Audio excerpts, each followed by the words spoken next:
في كردستان، أحفاد صلاح الدين في حلبجة، في ديار بكر، في أربيل، في كركوك، في السليمانية، تعرضوا إلى إبادات لم يسمع بها التاريخ، لا على يد المغول ولا على يد التتار ولا على يد الصليبيين ولا على يد الشيوعيين ولا في الحرب العالمية الأولى ولا الثانية. والذي أذكره غيظ من فيض. وأتمنى أن يعرض التلفزيون السعودي الفيلم الوثائقي للمجزرة التي ذهب ضحاياها النساء والأطفال.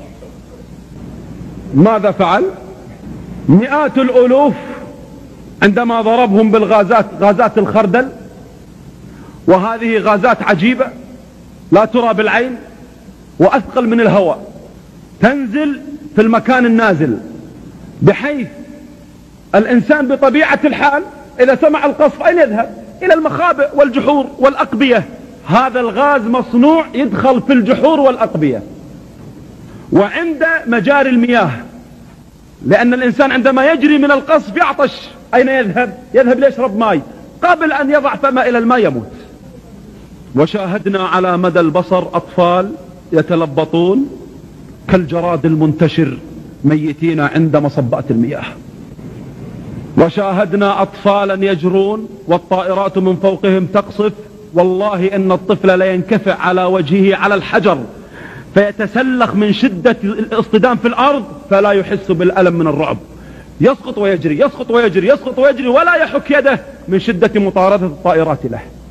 وبعد القصف المدمر مرت شاحنات ألقت ما فيها من خضروات وبدأت تكدس وتعبئ النساء والأطفال من تبقى من أحياء، فعادت الطائرات مرة ثانية ترصد اتجاه الهواء في الشمال، تضرب فيدفع الهواء الغاز، والنساء في الشاحنات قد ألقمن الأطفال الأثدية في حالة الرضاعة. هذا المنظر الحنون بطرفة عين مالت رقابهم وماتوا على 50 على 60 على 70 دفعة، كل شاحنة فيها من 50 إلى 60 نفس، تراهم يموتون بطرفة عين، يرتعشون هكذا ارتعاشة بسيطة ثم يخمدون. ما هذا؟ ثم بدأ موكب النزوح الحزين في البرد القارس، يسيرون بجراحهم وأحزانهم وآلامهم. نزح مئات الألوف تجاه تركيا. في أول الأمر ردوا فعادوا فتلقتهم القوات، قوات الباسلة بقيادة علي حسين مجيد. علي حسين مجيد على أطفال ونساء. ماذا فعلت بهم؟ بعد القصف المستمر هبطت طائرات الهليكوبتر، نزلت القوات وبدأت تفصل من تبقى من أحياء. 7000 شاب من 14 سنة إلى 40 ربطوا وسيقوا بطوابير، وجاءت البلدوزرات وهم أحياء على هيئة سجود، حفرت لهم الحفر ثم دفنوا أحياء. والذي يريد أن يتأكد يسافر إلى الموصل ويلتقي مع واحد شريف عند دين يخاف الله، يقول له تعال دلني الموقع الذي دفن فيه الأكراد أحياء، يقول لك هنا. وجمع العجائز والشيوخ والأطفال في معسكرات اسمها جزني كان، ولما جمعهم أرسل إليهم من يرشهم بالجراثيم والأوبئة وهم لابسين الكمامات، ثم منعوا الاقتراب منهم وبدأت الأمراض تفتك، الجرب، الطاعون، الكوليرا، كل أنواع الجراثيم والفيروسات، إلى أن تهاووا وتساقطوا بالعشرات. ووضعت لوحات على بعد مسافات هائلة، منطقة محرمة عدم الاقتراب فيها، منطقة خطرة كان فيها ألغام أو كذا، حتى تم القضاء عليهم. أما الإناث والصبايا الحسناوات أخذنا ولم يعلم أحد بهن حتى الآن. هذه عملية أنفال رقم 1. أنفال رقم 2 يسمي المخيمات والسجون والمعتقلات بأسماء القرآن، بأسماء الصحابة.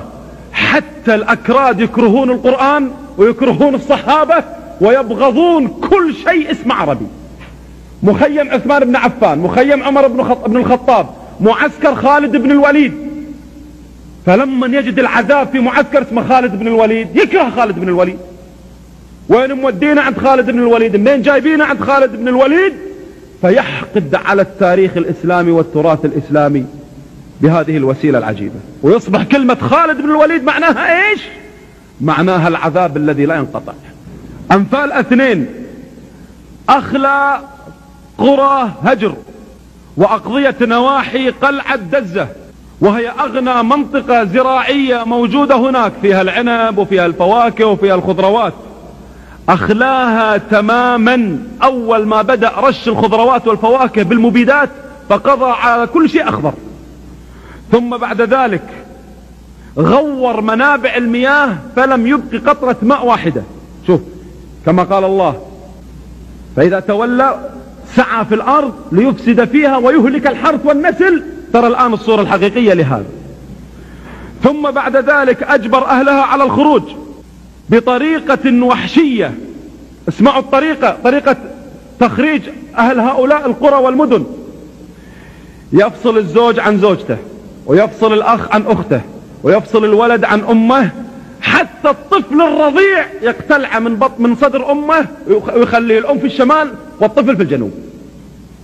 وانظر إلى النواح والبكاء الذي لا ينقطع من هؤلاء الأطفال، وصراخ الأمهات وهن ينظرن إلى أطفالهن يسحبن من صدورهن بالآلاف، صراخ جماعي يجأرون فيه ولا يبالي ولا يعبأ.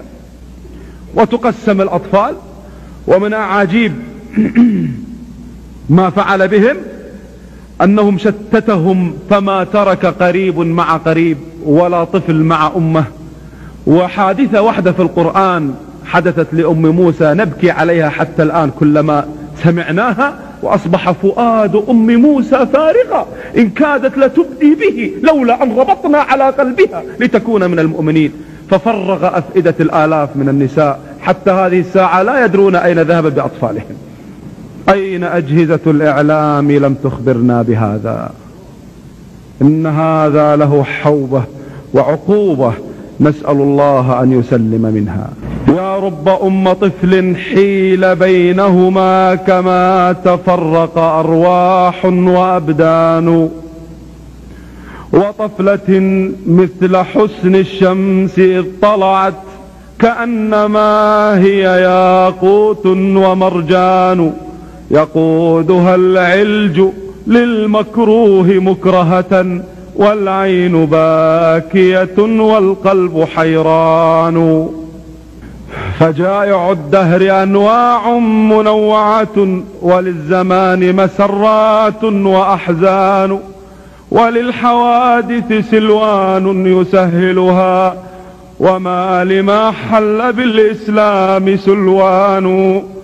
وهل جزيرة أمر لا عزاء له، لا عزاء له هوى له أحد وانهد ثهلان. الحر يأبى أن يلين وأن يهادن مفسدا. الله أكبر كلمة صوت القنابل زغردا. الله أكبر كلما صدح الرصاص وغردا. الله أكبر لن تضيع دماء إخواني سدى. ثم ماذا حدث أيها الأحباب؟ تم إخلاء منطقة دبيكة التابعة لمحافظة إربيل، تسليم هذا إلى علي حسين مجيد، وأخذ يجمعهم في معسكرات داراتو، ويعطي كل عائلة 150 متر. العائلة المكونة من 18 نفس يعطيها قطعة تراب 150 متر، ثم يمنع عنها كل شيء. انظر ماذا حدث، يعني تفنن في التعذيب عجيب. فمساكين لما جاء الليل برد قارص لا يحتمل، فقام الآباء والأمهات يحفرون للأطفال حفر في التراب، وأخذوا يدفنون الأطفال في التراب حتى بس أنوفهم للنفس، ثم يدفن الزوج زوجته في هذه البقعة المحددة، فترى ناس أحياء موتى، منظر عجيب، وبكاء الأطفال طول الليل لا يجعل أحدا ينام من شدة البرد، والطفل بطبيعة الحال لا يفقه، ما يدري أن وجود التراب عليه يحميه على الأقل من البرد، يتحرك، تظهر إيده تظهر رجله، فأمه تدفنه مرة ثانية، تدفنه مرة ثالثة، تدفنه مرة رابعة، ثم من التعب تنام. فإذا أصبحت الصباح وجدت أطرافه محروقة من الصقيع سوداء كحرق النار، ومات الأطفال بالعشرات، لا طعام لا غطاء لا غذاء لا سكن، قطعة أرض فقط، تراب فقط، يفترشون الأرض ويلتحفون السماء. منع أي إنسان أن يقترب منهم، وإنك لتسمع بكاء الأطفال وأنين النساء طول الليل، يضج أياما متواصلة حتى مات أكثرهم. أما أسوأ ما شهدته منطقة كردستان فهي قرى محافظة كركوك، أيضا على يد الجلاد علي حسين مجيد. أتدرون ما فعلوا بهم؟ أمروا كل الناس أن يخرجوا من بيوتهم في ساحات عامة، ثم جيء بالدبابات والمصفحات، ثم أمر النساء أن يتقدمن بالأطفال، فتقدم الجنود الجلاوزة يأخذون الطفل من رجلينه ويخبطون راسه بالدبابة، ضربة ضربتين ثلاث فينفجر المخ فيرمونه، والثاني والثالث، والأمهات صراخ وصياح، فلم يبقوا طفلا حيا، قتلوهم بهذه الطريقة، من رجلينه وخبطه في الدبابة ويرميه، والله الذي لا إله إلا هو. ثم أمر الدبابات بهدم البيوت أمام الأهالي، فزاد صراخهم وبكاؤهم. ثم جمع 6000 طفل أعمارهم من 2 إلى 5 سنوات، تم قتلهم بالرصاص أمام أهلهم. ثم جمع 1500 رجل نقلهم إلى محافظة تكريت حتى يزرع الرعب في المحافظة، فأبادهم أمام أهل تكريت. ثم نقل أهل الأنبار وبيع 1000 طفل في ضواحي العراق ما بين أعمارهم من 5 إلى 10 سنوات، بيع الطفل ب20 إلى 25 دينار.